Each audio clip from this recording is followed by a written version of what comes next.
Right now, I want to welcome to the program from Forbes.com, also a professor at the University of Houston, Mr. Larry Bell. How you doing, Larry? Hey, Cam, how you doing? Excellent. Thanks for coming back on the program, sir. It's great talking to you. Well, I always enjoy it. You're a favorite cause of mine. Well, thank you very much. And you had a great piece at Forbes.com talking about the courts across the country that are still gunning for the Second Amendment. Despite the Heller decision, despite the McDonald decision, you are still seeing a number of courts around this country try to say that really our right to keep and bear arms is no right at all. Well, they're not going to quit, are they? I guess not. Are you not really surprised by this?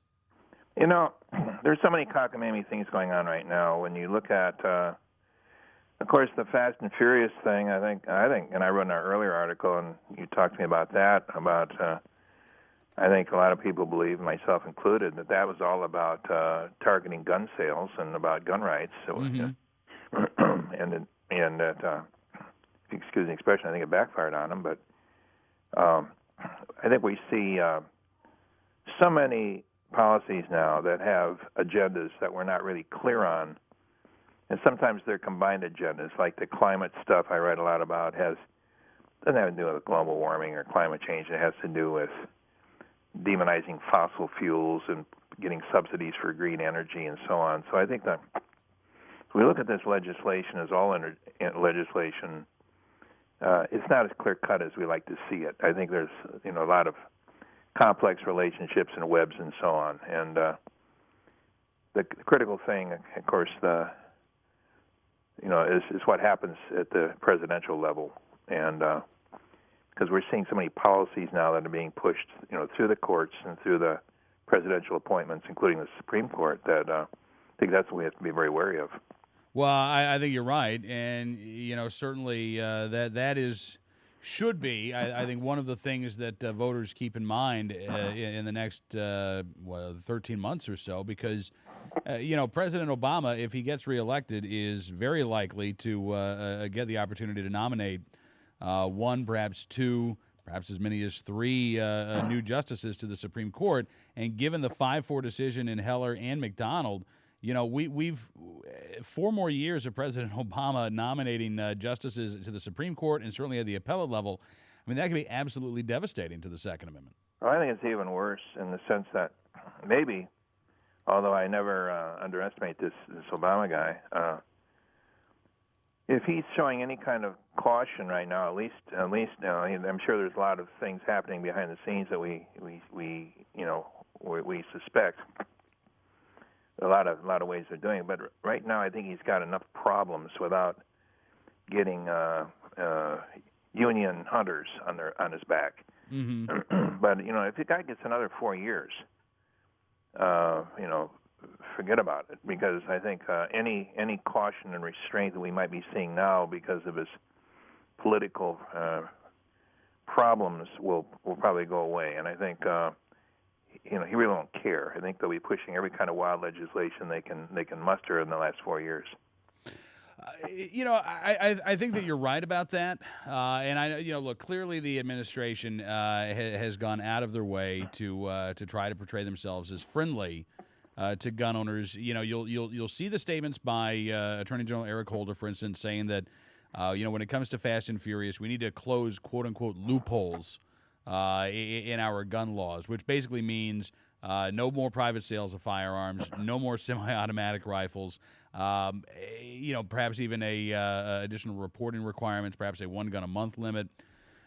But at the same time, as you say, they've really tried to tread lightly when it comes to the Second Amendment, because I think they know. If they decide to go after those union hunters and the union gun owners, they really need those union members to go and vote for them next November, or else they're toast. Well, I think one thing NRA is doing, and other organizations, is that we have these terms that enter into our vocabulary, our lexicon, like semi-automatic, and the public thinks, oh my gosh, semi-automatic. You're saying, the public, to them that sounds pretty sinister. And then you say, attack rifle, and I mean all these words that they co-opt and create, which have no meaning whatsoever. I mean, how's a semi-automatic any different than a revolver? You know, I mean, is 2 extra rounds or whatever it is going to make any difference? And but there needs to be a job of educating the public, but the public through the mainstream media isn't going to get that information. Now, one of the hopeful things, and we're all seeing an explosion of electronic media now, and how we get our information, how we get our news, is so much coming now from bloggers and from, you look what's happening to print media. It's just going down the tubes, and so basically we have a lot more sources of information now, and I think there's many more outlets for people who, they kind of network among their friends, and I think this is a very good thing. I think we're not constrained anymore to have to rely on the mainstream media. Of course, I'm a little prejudiced. I write for Forbes and I write for I write for .com, but I haven't done it all my life. I've done that for about a year now, and I'm amazed. When you get something out there that's of interest and people care about it, it gets it starts to multiply, and that's I think that's a very hopeful thing. I think electronic media is changing the way we get the information. It's giving us much more variety of information. It's getting better sourcing of information than we've ever had before. I agree with you in large part. I think the mainstream media, I think, still has a role to play, but frankly they're turning themselves into dinosaurs. Because they're not adapting to the new media environment, and they are still trying to serve as the gatekeepers of information rather than the aggregator or disseminator of information. And it is easy if you can operate a computer and you can surf the internet. You have such a wide variety of news outlets from which to gather your news. You don't have to go to the New York Times website. You can go to 6, 7, 8, 9, 10 different places, including Forbes.com, and you can get your information that way. So you're right. You don't have to rely on one or two media outlets to tell you what the big news of the day really is. Well, I think also, the people in the so-called paper media are usually full-time paid people, and the organizations that run them rely on government for favoritism, whether it's getting access to the president or getting access to important people, or whether it's whatever it is. Mm-hmm. And the days of real investigative reporting aren't really there anymore because A, they're losing money and they can't afford they can't afford these big staffs to do it anymore. But second of all, they're all on the take. When I say on the take, I mean they're getting, look at NPR or whatever. I mean they're all getting their favorites, their little gifts, but the electronic media is different. It's a lot of people who are doing this aren't being paid. They're not captive. They can be honest. They can investigate. They can network. They can share information. No one. There is no gatekeeper for them. And I think more and more the public's trusting them. And I think that's a very, very good thing. There's people are learning to do their own screening of who they believe, who they don't believe, and I think I think the days of all of that gatekeeping are closing, and I think that's are opening perhaps, and that's a very encouraging thing. Yeah, I think you're right. When it comes to these legal battles, though, Larry, what's frustrating is that, I mean, we as gun owners have a reputation, I think deservedly so, for being involved and active voters. But when it comes to these judges, ultimately it boils down to who is the president, who's making these appointments, what kind of judicial philosophy does he want to see or she want to see when they're making these appointments. And we're one step removed from that process. We can't vote these judges out. So, again, I think it goes back to this idea of next year. We've got to ensure that every voter recognizes not just the implications for the next 4 years, but perhaps even the implications in some cases for the next 4 decades in terms of these judges that are going to be appointed. For years and years, every time there's an election, and people say, well, this is the most important election and so on. And I think 2008 is the most important election we've seen. I think so many things are on the line. And the gun thing to me is just, is just part of the picture. The strange thing about guns to me is in the resistance to them is the fact that you can chalk up to ignorance, but there's no. I don't know who would profit by not having guns.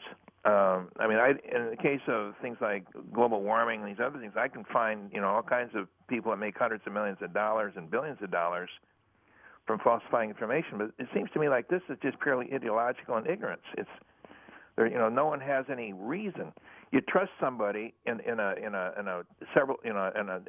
vehicle that weighs a couple tons, and he's approaching you at 60 miles an hour and on a freeway, and you trust that the fact that guy's not doped out or drunk or stupid or wanting to commit suicide, and we're on the road with these people every day, every hour. And yet somebody with a gun to protect himself who's gone through generally training and understands that the responsibilities and liabilities of owning a gun, and NRA is all about teaching people that.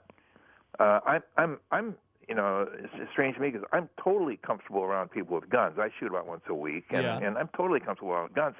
I'm not so comfortable thinking about who's driving that car that's approaching me on the freeway, and this fear that people have, or this suspicion that we have. And I think the notion of big government is sort of endemic of saying, well, we don't really trust people. I don't trust you to have a gun. You might hurt me. Mm-hmm. And I think it reflects a general distrust of the public and a trust of government. And that's the thing I think we're really up against. I think you're right. And again, we talk in this program so much about the need to combat the fear and the ignorance that are, quite frankly, the tools of the trade, of the anti-gun side. And, doing what you do, I mean, going out to the range once a week, I'm sure you have the opportunity on occasion to take new shooters out there. Absolutely. And I think that's one of the most effective things that we can do is simply providing that knowledge base to people who have never been exposed to gun ownership before and kind of, wipe away that fear and give them solid, actual information as opposed to the rhetoric that they're constantly hearing from the other side. I think also the fact that with guns, I have friends. Some of my friends play golf. I'm not a golfer. I don't have the time, and I just don't really have the interest. I never did it. But I do enjoy going to the range once a week. I go with my friends. It's a social occasion, and it's something where I can sort of see whether I've had too much coffee when I'm shooting, because I have my good days, my bad days. Right. But it's enjoyable, it's satisfying, and so it's something that has multiple benefits to me. I'm not really. I don't put silhouette targets up there because I'm not thinking about shooting a person. But at the same time, I'm honing skills. I compete against myself, not against my other people that are there with me. And so there's a satisfaction. There's an enjoyment of shooting that I think. And some people are hunters. I don't happen to be, but I have a lot of friends that are. Mm-hmm. And there's a satisfaction of teaching your children to take responsibility. And I think in one way, and for me when I was growing up, a gun was a rite of passage. Your parents are saying, we trust you now. You're growing. You're old enough to have responsibility. Take responsibility. And I think we're seeing basically a distrust of the individual, what we used to call rugged individualism, and a trust, and they're foisting upon us some kind of trust government. Trust government, we will protect you. Well, you know how dumb that is. If you're in duress and somebody is going to attack you with a gun, I mean, you're not going to call 911. Right. So I think the fact if we can get people to understand the recreational aspect of shooting, in the sense that it's a precision sport, it's a fun sport, it's a social sport, at the same time educate people so that words like, I wish they'd just ban the word semi-automatic. I mean, I think it's a stupid word. It's either automatic or it's not automatic. You have to put your finger on the trigger, then it's not semi-automatic. It's manual. Right. One pull, one round. Right, that's right. manual. And how many people, if you did a poll, how many people would know that? If you ask the public, they say semi-automatic, they think it's a machine gun. Well, we get back to this idea of actually making up words that have really no definition. Well, look at green today. Everything's green, right? And sustainable. I love that one. Well, I'm guessing in the world of academia, you could probably give us a ton of phrases that I've never even come up with. I live in that goofy world, and I have a picture that I like of myself at Charlton Heston. I paid $20 and I got a photo op. But I do it just because I'm proud of I'm proud of that. I took the dean of my school out and went shooting one morning. I think she admitted she sort of grudgingly admitted she enjoyed it. Yeah. And actually she did pretty good. Really? Yeah, she did pretty well. And I took my wife out years ago. She hasn't followed up, but she used to hate guns. She was a Democrat. She voted for Gore and Kerry. But boy, she's different now, and I tell you. And she got a religion now. But in any case, I took her to the range, and I heard her talking on the phone later. She said, Larry took me to the range yesterday, and I did pretty good. And she was and she should have been. She did good. And that sense of satisfaction. I think I see parents bring their young children to the range and they've got their guns and they're shooting. I think it's just a wonderful thing. I think it gives the children a sense of responsibility, sense of pride. It's something they can do with their parents, but it's a sense of trust. It's a sense of you're growing up now. I trust you to make decisions, and life is the whole process of learning to take larger and larger decisions. I think that's what maturity means, and so guns are they're not icons. They're not just part of our history, but I think it's part of our psyche. That and not to kill people, but a sense of strength in being able to make individual decisions, trusting those around us, having those trust us, and in certain cases, not saying I'm not going to be a willing victim. I don't expect the odds of becoming a victim are small, but I'm not going to be a victim, And somebody says, well, they can pull a gun and they can shoot me. I said, if somebody breaks my house, they plan to shoot me because they break in my house. Anybody that breaks in somebody's house when they're home is either out of their mind or prepared to use it. Yeah. Yeah, no, I think you're absolutely right. Hey, Professor, I hate to do this, but we're running out of time, sir. I can't thank you enough for coming on the program. I love talking to you. We've got to have you back on again very soon. Well, I enjoy it, and you're a great organization, and God bless you. Well, thank you so much, sir. Larry Bell joining us from Forbes.com, also a tenured professor at the University of Houston.